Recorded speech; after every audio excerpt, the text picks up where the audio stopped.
Salut, c'est Sacha, bienvenue sur ma chaîne où je suis transparent dans ma vie de vendeur sur Amazon FBA. Dans cette nouvelle vidéo, je vais te montrer comment trier et trouver le bon fournisseur chinois sur Alibaba. Allez, je ne perds pas de temps, je lance le générique et on voit tout ça ensemble.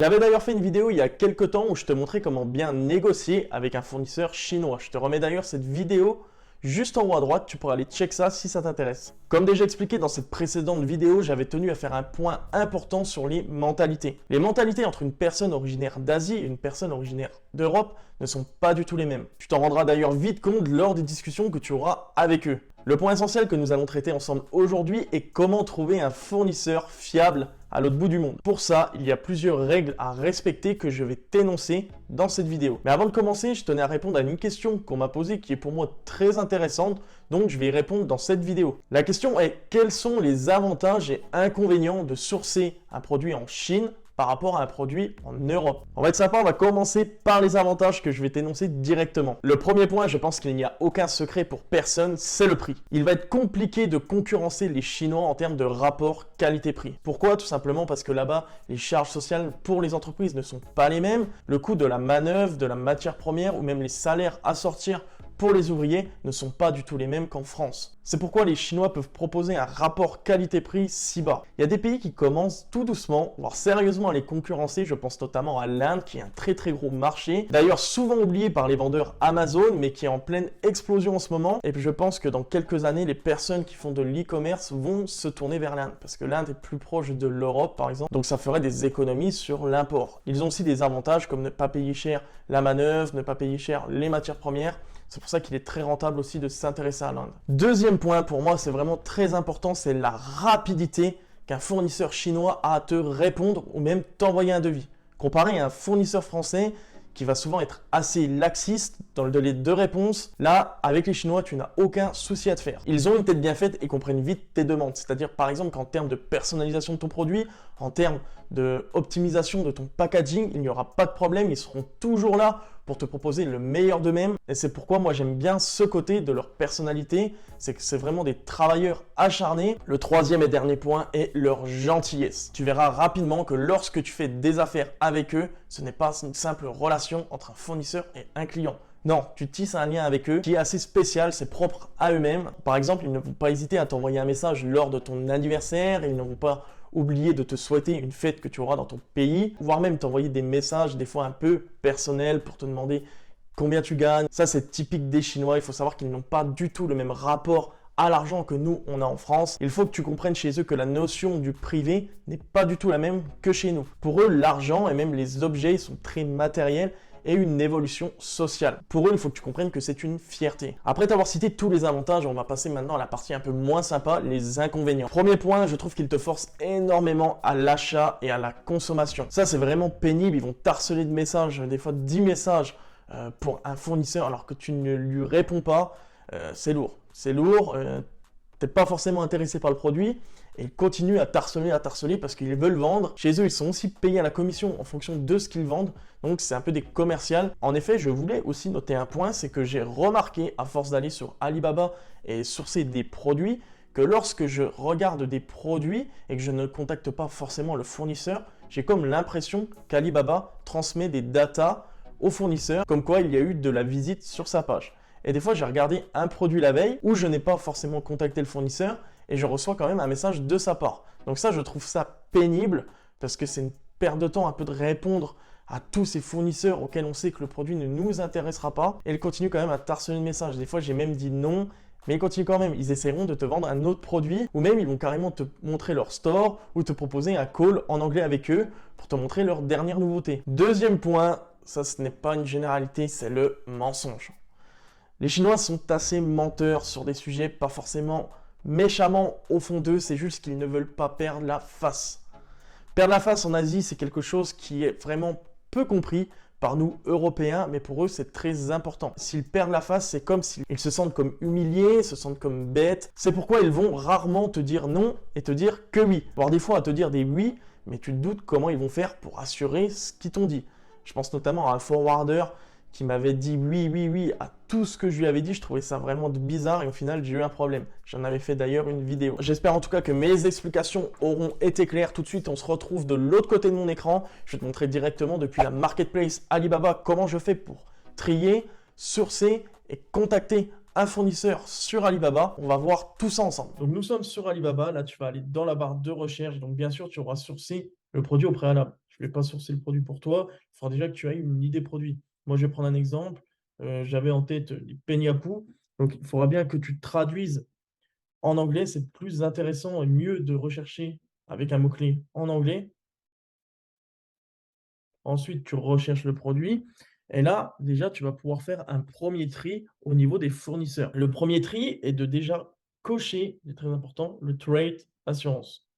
Donc, tu coches ça, comme déjà expliqué dans d'autres vidéos, ça va te garantir une sécurité en cas de problème avec le fournisseur. S'il y a un problème avec les produits, que la qualité est mauvaise, ce genre de choses, tu pourras te retourner contre le fournisseur et pouvoir te faire indemniser en partie, voire totalement, même si c'est très rare. Donc ensuite, bien sûr, ça sera à toi de trier en forme de design, de ce qui t'apparaît, de ce que tu aimes. Moi, je vais te montrer comment je cible un fournisseur qui me plaît.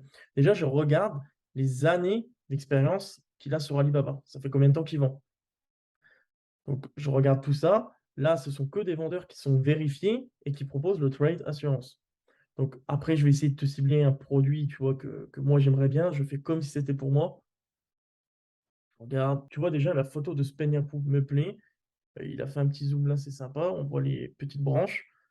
Là, tu vois que ça fait 10 ans qu'il vend. Donc, c'est une entreprise fiable. Pour moi, il y a deux grosses barrières à passer. Qui propose le Trade Assurance et qui a une expérience de vente avec des bons retours. Après, tu pourras aller regarder sur site internet. Souvent, il propose plusieurs produits et c'est pour ça qu'il est intéressant, une fois que tu es bien avec le fournisseur, de commencer à pouvoir créer des bundles. Les bundles, c'est en fait quand tu mets deux produits complémentaires ou non ensemble dans le packaging. Donc là, moi, je cliquerai dessus, j'irai voir ce qu'il propose. Là, on peut voir les transactions qu'il a fait, son délai de réponse, ainsi que s'il a livré dans les temps. Donc là, c'est correct en vrai. Là, tu vois qu'il met une petite vidéo. Pareil, c'est un peu comme sur Amazon, tu vois, la fiche Alibaba du fournisseur, eh ben, c'est comme sur Amazon, sur une de tes fiches produits. Si tu mets pas beaucoup de photos, si tu mets pas les produits en avant, ça donne pas envie d'acheter. Voilà, c'est pareil. Ensuite, maintenant, on va voir comment contacter le fournisseur. Donc, il y aura deux méthodes. Moi, je vais te montrer un peu la méthode facile, celle que j'utilise, on va dire la méthode plus relationnelle.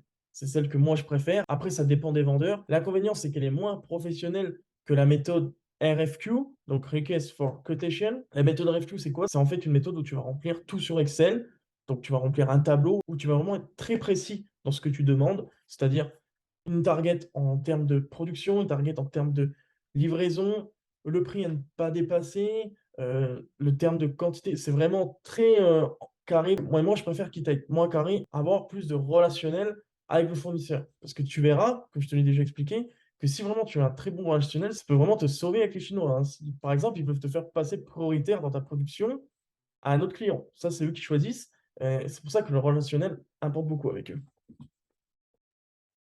Donc là, pour le contacter, comme je te dis, tu vas lui envoyer un message. Qu'est-ce que tu vas mettre? Déjà, tu vas mettre la quantité que tu veux et ensuite, tu vas mettre un message très simple que moi-même, je vais te montrer. Dans ton message, essaye de ne pas parler à la première personne. Donc, ne dis pas je, dis plutôt on, la troisième personne. C'est mieux. Pourquoi? Pour montrer que tu n'es pas seul dans ton entreprise, que tu es entouré d'une équipe. Et ça va rassurer le Chinois. Ça va montrer que, par exemple, tu es salarié de cette société et que tu achètes les produits pour ton patron. Et moi, je trouve que c'est mieux que de dire que tu es tout seul dans ton entreprise. Là, le fournisseur a capté que tu n'es pas quelqu'un de très important, que tu as sans doute pas une énorme trésorerie. Et dans certains cas, il se peut qu'il ne te réponde même pas. Donc moi, le genre de message que je mets, il est très simple. Là, je t'ai fait un copier-coller pour que ça soit plus rapide. Donc c'est évidemment écrit en anglais pour que ça soit plus simple pour eux à comprendre et qu'ils évitent de le traduire parce qu'avec la traduction automatique, c'est pas top. En gros, je dis que je suis un vendeur Amazon, que je suis français, que je suis intéressé par le produit. Est-ce qu'il pourrait me donner plus d'informations? Toujours employer des formules de politesse. Là, je lui demande la taille et les dimensions du produit en centimètres, les dimensions du packaging, les deux ou trois produits. Ça, c'était pour un. Là, j'étais vraiment pris une simulation. C'est un message que j'ai envoyé pour un autre article. Je demande aussi le MOQ pour mettre ma marque sur le produit et le MOQ pour personnaliser la boîte. Donc le packaging. Le MOQ, c'est le Minimum Order Quantity. C'est-à-dire que tu auras un minimum de commandes à devoir passer auprès du fournisseur pour pouvoir imposer ta marque sur le packaging ou faire des modifications au produit ou au packaging. Là, je lui demande un devis pour 500, 1000 et 3000 pièces. Ça montre aussi que tu n'es pas un petit vendeur, que si le produit te plaît, tu es prêt à t'engager avec lui pour une relation de long terme. Et ça, ils adorent. Ça va leur montrer ton sérieux. Là, j'ai aussi demandé si le produit était une exclusivité sur Amazon auprès du fournisseur. Il est aussi important que tu demandes si le produit est breveté, s'il y a certains certificats, pour que tu ne sois pas embêté avec un concurrent qui pourrait pas être très cool et te signaler auprès d'Amazon et que tu te retrouves bloqué. Donc voilà, après je finis par une formule de politesse. Donc tu vois, c'est très simple d'employer cette méthode. Dans 90% des cas, tu auras une réponse, ne t'inquiète pas. Et ça, très rapidement. Allez, on se retrouve tout de suite ensemble pour finir la vidéo. Nous voilà en fin de vidéo. J'espère comme d'habitude que la vidéo t'aura plu. En tout cas, n'hésite pas à mettre un commentaire si tu as des questions. N'hésite pas non plus à mettre un like, à t'abonner et à activer la cloche pour ne rater aucune de mes prochaines vidéos. Allez, ciao!